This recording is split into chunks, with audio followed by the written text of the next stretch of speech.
சுதந்திர தினத்தன்னைக்கு இங்கே எல்லாருக்கும் பார்த்துருப்பீங்கன்னு நினைக்கிறேன். வாகா எல்லையில் கொடியேற்றி கொடியிறக்கிற அந்த சிறப்பான ஒரு நிகழ்வு, மிகச்சிறப்பான ஒரு நிகழ்வு, உலகமே அன்னைக்கு பார்க்கக்கூடிய ஒரு நிகழ்வு. நேரலையில் அது போயிட்டு இருந்தது. அது ஒரு ஆக்ரோஷமாக போயிட்டு அந்த காலை தூக்கி அடித்து இந்திய இராணுவ வீரர்களால் சல்யூட் அடித்து அந்த கொடியை ஏற்றி கொடியை இறக்குறப்போ அந்த சாங் ஒன்று ஒளிபரப்பாகும். பல பாடல்கள் ஒளிபரப்பாக. அதில் நான் தன்னந்தனி ஆளு அப்படின்ற அந்த பாடல் டிவிக்கே உடைய கொள்கை பாடல் ஒரு 11 நொடி அது ஒளிபரப்பட்டுவது பெரிய வைரல் ஆயிடுச்சுங்க. அது உடனே இங்கே அந்த டிஜே எவனோ ஒருத்தன் தமிழன் ஆனால் தான் கரெக்டாக வந்து போட்டான் அப்படின்னு. இன்னொரு பக்கம் மக்கள் தாண்டி பலர் வந்து நீ பாரியா ட்ரம்ப் விழாவிலேயே, ட்ரம்ப் ஒரு விழா நடத்துவார், அந்த விழாவிலேயே இந்த பாட்டு ஒலிக்குதா இல்லையா பாருன்னு நம்ம சொல்கிறது தான். சாதாரணமாக ஒரு பாடல் அப்படின்னு நம்ம கடந்து போயிடுறோம். அந்த பாடல் நான் தன்னந்தனி ஆளு அப்படின்ற ஒரு சாங் அந்த சமயத்தில் பெரிய வைப்பாக இருந்தது. இன்னும் கேட்டால் தாவேக்கா வெற்றிக்கு அந்த பாடலும் ஒரு காரணம் என்பதில் மாற்று கருத்து கிடையாது.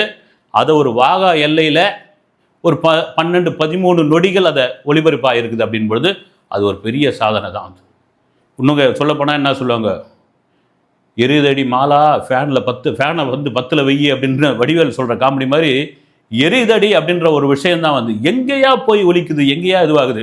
ஒன்றும் இல்லைங்க, நீங்கள் வந்து நார்த்தில் சிஎம் விஜய்க்கான செல்வாக்கு நம்ம அதிகப்படியாக சொல்ல, ரீல்ஸில் இந்த ஃபேஸ்புக்கில் ஓடுற வந்து காட்சிகளில் எவ்வளோ வந்து பார்த்திங்கன்னா விஜய் தளபதினு சமீபத்தில் வந்து ஒரு வீடியோ எத்தனை பேர் பார்த்துருப்பீங்கன்னு தெரில.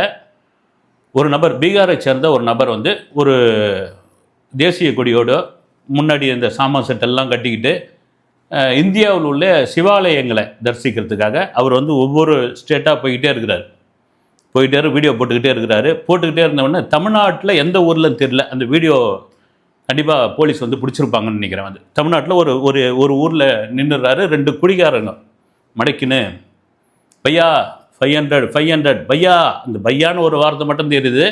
அந்த நபர்கிட்ட இருந்து 500 ரூபாய் பிடுங்க பார்க்குறாங்க. அவர் விடாமல் வந்து அந்த வீடியோ எடுத்துக்கிட்டே இருக்கிறாரு. அதுக்கப்புறம் அந்த வீடியோ கட் ஆகுது. அப்புறம் தனிப்பட்ட முறையில் ஒரு வீடியோ போடுறாரு.